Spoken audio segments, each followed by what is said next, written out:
Class 12 आज का जो टॉपिक है वो है सेलों का संयोजन। अगर हम किसी परिपथ में एक सेल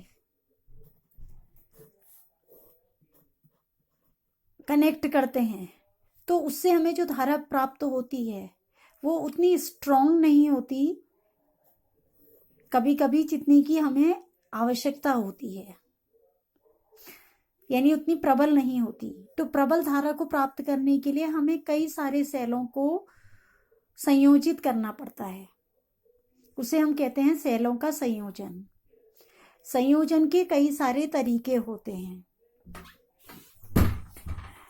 पहला तरीका तो है श्रेणी क्रम में। श्रेणी क्रम में संयोजित करने के लिए हम सेलों को एक ही लाइन में जोड़ते हैं।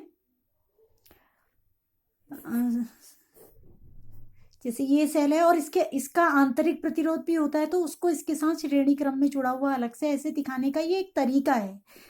आंतरिक प्रतिरोध सेल के अंदर कार्य कर रहा है पर उसको दिखाने का ये एक तरीका होता है। अगर इसका ईएमएफ माना ई है, विद्युत वाहक बल, और इसका आंतरिक प्रतिरोध आर है, तो मैं ऐसे दिखा सकती हूँ। और इस प्रकार के मैंने सेल जोड़ने शुरू कर दिए।